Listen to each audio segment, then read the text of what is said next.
Assalamualaikum warahmatullahi wabarakatuh. Hai, perkenalkan nama saya Juliana Samawati, NIM 151422175, kelas 3G, jurusan Pendidikan Guru Sekolah Dasar, Fakultas Ilmu Pendidikan, Universitas Negeri Gorontalo. Baiklah, tujuan saya membuat video ini untuk memenuhi tugas mata kuliah pengembangan bahan pembelajaran yang diampu oleh Bapak Dr. Rustam I. Husain, SPD, MPD. Selamat menyaksikan. You don't even know my name, I'm super shy, but wait a minute while I make you mine. 떨리는 지금도 you're on my mind all the time. I wanna tell you, but I'm super shy. Baiklah, langsung saja ke pemahaman yang pertama, yaitu pengertian bahan pembelajaran sederhana. Media sederhana adalah media yang bahannya murah dan mudah diperoleh serta pembuatannya dapat dilakukan oleh guru. Bahan media pembelajaran sederhana dapat diperoleh di sekitar sekolah. Barang yang tidak terpakai dapat dijadikan bahan media sederhana. Materi selanjutnya yaitu jenis-jenis bahan pembelajaran sederhana di sekitar kita.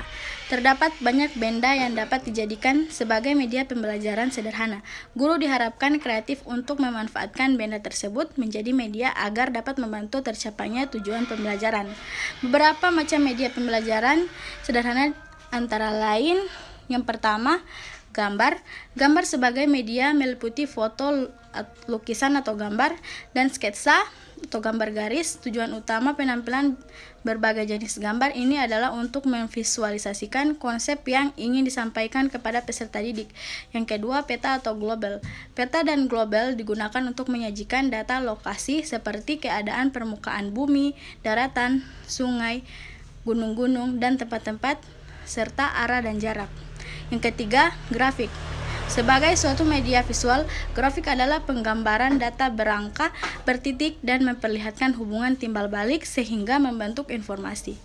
Fungsi grafik adalah untuk menggambarkan data kuantitatif secara teliti dan menerangkan perkembangan. Yang keempat yaitu papan tulis. Papan tulis digunakan untuk menyajikan tulisan atau sketsa gambar dengan menggunakan kapur atau spidol untuk whiteboard. Yang kelima, papan flanel. Papan flanel merupakan media visual yang efektif untuk menyajikan pesan tertentu kepada sasaran tertentu pula. Papan berlapis kain flanel ini dapat dilipat dan praktis. Yang ketiga yaitu manfaat bahan pembelajaran sederhana.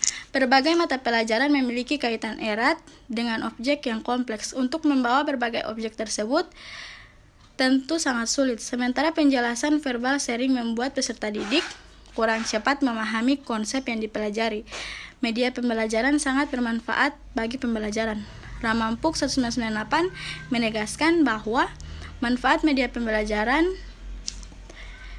antara lain yang pertama membangkitkan rasa ingin tahu. Karakter rasa ingin tahu sangat penting dalam proses pembelajaran karena akan membuat peserta didik menjadi pemikir yang aktif, pengamat yang aktif, yang kemudian akan memotivasi peserta didik untuk mempelajari lebih dalam sehingga akan membawa kepuasan dalam dirinya dan meniadakan rasa bosan untuk terus belajar. Yang kedua, membuat konsep abstrak menjadi konkret.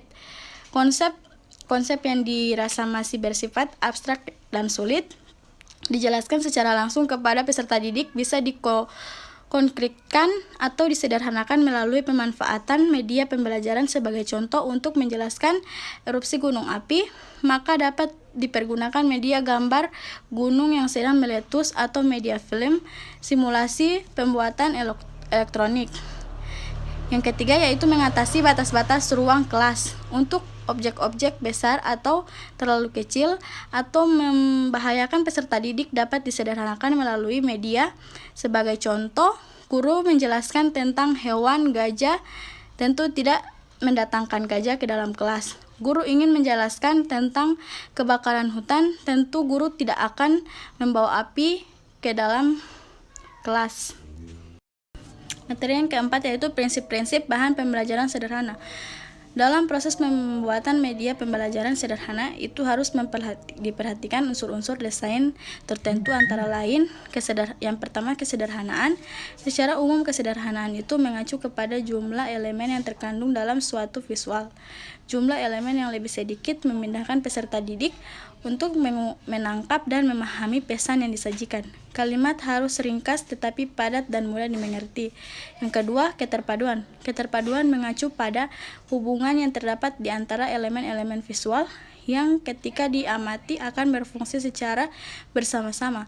Elemen-elemen itu harus saling terkait dan menyatu sehingga membantu pemahaman pesan dan informasi yang dikandungnya. Yang ketiga, penekanan. Konsep yang disajikan memerlukan penekanan terhadap salah satu unsur yang penting dengan menggunakan ukuran, hubungan perspektif, warna atau ruang.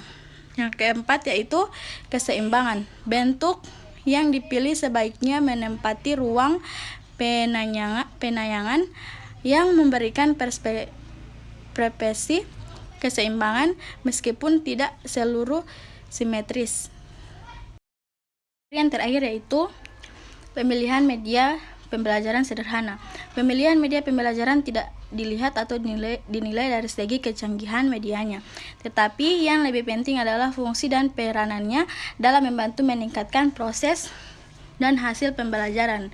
Terdapat beberapa hal yang harus diperhatikan dalam memilih media pembelajaran sederhana. Yang pertama, guru perlu memiliki pemahaman media pembelajaran. Yang kedua, guru terampil dalam membuat media pembelajaran sederhana. Yang ketiga, guru memiliki pengetahuan dan keterampilan dalam menilai keaktifan penggunaan media pembelajaran sederhana yang dipakainya. Oleh karena itu, dalam memilih media pembelajaran, guru sebaiknya memperhatikan kriteria sebagai berikut. Yang pertama, ketetapannya dengan tujuan pembelajaran. Media pembelajaran sederhana yang dipilih disesuaikan dengan indikator pencapaian kompetensi yang telah ditetapkan. Yang kedua, dukungan terhadap isi pembelajaran.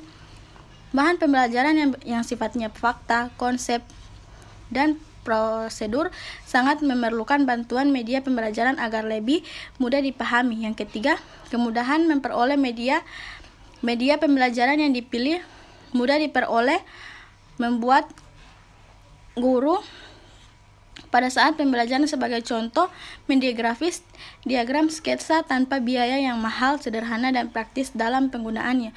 Yang keempat, keterampilan guru dalam menggunakannya. Apapun jenis media yang dibutuhkan, syarat utama guru harus mampu menggunakan dalam proses pembelajaran. Yang kelima, tersedia waktu untuk menggunakan media pembelajaran yang digunakan sesuai dengan waktu yang tersedia dalam pembelajaran. Yang keenam, sesuai dengan tarif berpikir peserta didik, memilih media pembelajaran sesuai dengan cara berpikir peserta didik. Baiklah, sekian video dari saya. Lebih dan kurangnya saya mohon maaf. Wabillahi taufiq wal hidayah. Wassalamualaikum warahmatullahi wabarakatuh. Terima kasih.